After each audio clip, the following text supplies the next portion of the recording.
conversation, because I think every time I look at IPCC work, IEA work, Energy Transitions Commission work, you can see that there's a huge amount of negative emissions, and the truth of this is we need everything.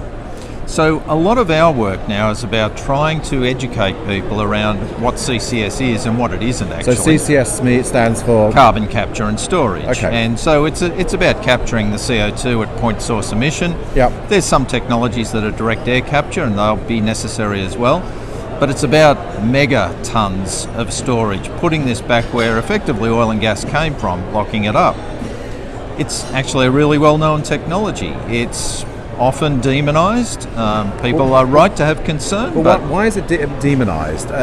Is that, some people have concerns that it's seen as like an aspirin. Oh, well, don't worry, we don't need to change our lifestyle or emissions, we can just take an aspirin. Is that the sort of... Yeah, look, I think that's right. I think that there's an element, and it probably harks back a long way really, that there's an element that this just legitimises a business as usual scenario for the fossil fuel industry. And I think that's an unfortunate view, because really even the fossil fuel industry understands that there's a genuine limit to how long we can continue to use those fuels. Okay.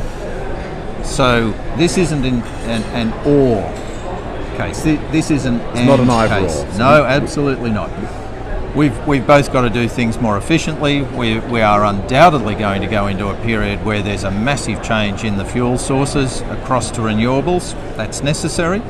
But we're also going to have to deal with those areas that aren't easily decarbonised, where, for example, a lot of steel making actually relies on a chemical reaction from a carbon-based product. Electrification doesn't solve that. So we've got to deal with those emissions, and that's where CCS comes into play. So basically we need some pretty aggressive cuts in emissions. But even with those, we're going to need to capture as well. So Correct. Because I think one of the things that's been keeping me up at night is all of the pathways. Even the most aggressive pathways in terms of emissions cuts require significant amounts of negative emissions from 2030, and then it scales up very, very quickly. Yeah. I think it's something like the 2 degrees pathway from the IEA, the International Energy Authority. I think it's something like we need a cut in the region of 1.5 to 1. I think it's about 1.3% from memory. Yep. In oil demand. But at the same time, we will need 8,000 CCS facilities by 2050. And a colleague of mine calculated that would be something like we'd have to build 5 every single week between now and 2050. It's pretty hard to imagine. And do you think? Because I just don't. Do you think people are aware of how these scenarios really work with the negative emissions in them? No, I don't think they do. And I think if there's an area that we've got to do a lot more work collectively on, it's this question of negative emissions. And I think we've got to get to this point of acceptance and an understanding that we are on the path where negative emissions are necessary. How you do it, you can argue about, but we're going to have to do it. We are past the point of no return of avoiding that. So we need renewables. We need we need energy efficiency. Yeah. We need probably natural climate solutions, forestry. Yep. We need to change our lifestyles so we don't consume as much. Yes. And even with all of that, we still need the negative emissions. We're not going to get there. We're going to have to have negative emissions. I really don't think people realise So this. we haven't even talked about transport yet. And we've still got a bunch of issues around aircraft. Yep. Good early work done there, but again, it's around a biofuel. We've got a whole stack of issues around heavy transport. We've got a stack of issues around shipping. Okay. So everywhere that you look, there is an emission question. And what we haven't talked about, and what I see coming fast, is actually hydrogen.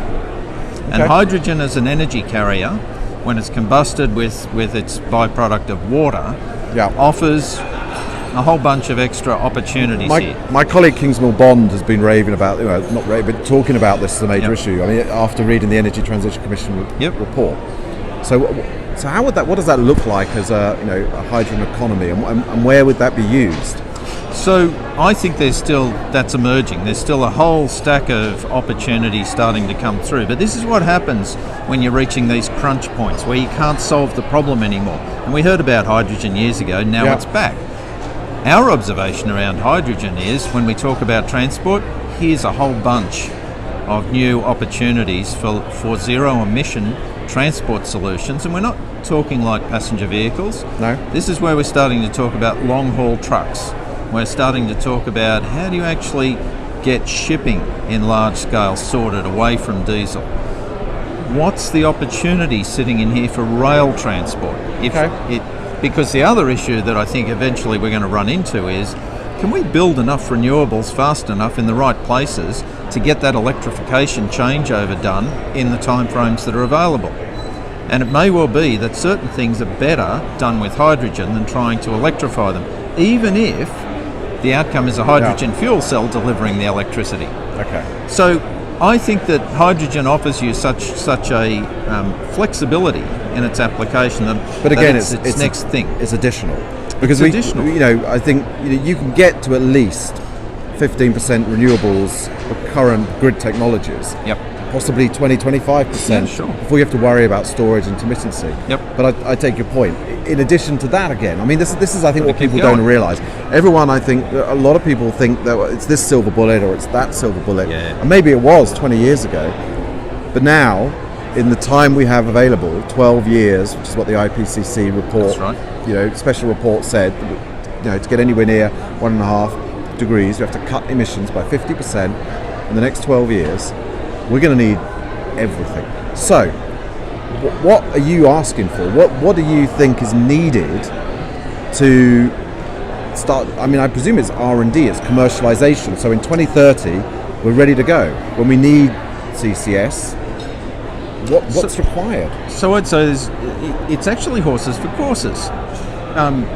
What you really ought to be doing is going for the lowest hanging fruit. So there's a bunch of processes today that, as part of it, they capture the CO2. They strip it out. So gas processing is a good example. Fertilizer production, releases the CO2. So we've got a bunch of these industries who are already got the technology sitting there. We don't have to work that one out. What we actually need to do now is make it a business proposition to actually do something with that, either use it for beneficial reasons or store it safely, and it's a business case question. So it's more of a focus on industrial processes than the energy sector? Well, I think for the most part in the OECD that's where it sits. I think in fast developing countries where we're seeing huge amounts of unabated coal-fired power stations still being built, we got a problem there. And collectively we've got to work that out. And I don't believe for a second we can say to those developing nations, you have to apply CCS. We didn't, but you have to. So there's a bunch of work to be done internationally there. But a lot of my colleagues' work, carbon trackers' work, is showing that a lot of that coal is now becoming uneconomic. So if you bolted on CCS on as well, wouldn't that make it even more uneconomic?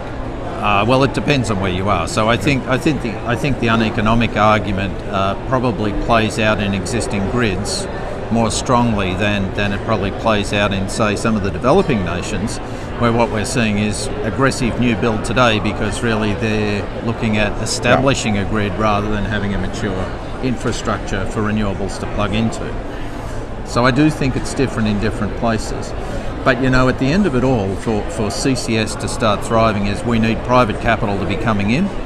And for private capital to be coming in, I think we've also got to see governments working with that private capital to structure policies that actually create that business case. Now, I just want to stress one thing. We're not there saying governments need to throw billions of whatever your currency is into this. Okay. We've seen that tried. We've seen that's not reliable. What we need to see is that a business can see a long-term return on investment going to turn up when they invest in CCS. And there's a lot of different ways you can do that, from tax credits to emission restrictions to maybe carbon pricing and permit trading. But we think that that's a matter that individual economies ought to work out what's the best for them. So what drives you? You've been running the Global Carbon Capture Institute? Storage Institute. Institute, GCCSI, 8 years, is that right? It's coming up. So why? What drives you personally? What drives me? Well, we dropped that. Having the cables, it's, how good's your editing? Yeah. We're about to find out. So what drives me is really pretty simple, actually. I got lucky. I won a Chevening Fellowship. I studied the economics of climate change at Cambridge in 2009. Okay. I had the joy of being lectured to and tutored by some outstanding minds from the private sector, from academia, and I have children. Okay. And at the end of it all, I have no doubt about the science, and I'm not a scientist. I accept that. I think this is the single biggest issue that we've got, and intergenerationally, it would be a very bad outcome for me to leave behind a world that's worse for my kids and your kids and everybody else's than what I've enjoyed. There's already a lot of people working on renewables and other things that I support and I think are really important, but there's not as much going on around this. And I'm absolutely convinced that if we don't, a bit of a blind spot. Yeah, but if we don't add this, it's not instead of. If we don't add this, as well, we're not going to get there. And I don't want to go to my grave not having tried. Good. Well, none of us do. I think it drives many of us. Thank you. Pleasure. That has been great. Thanks, great, Brad. Please, comment, get involved in the conversation in the Green and Tonic community, and of course, as always, please subscribe to the channel.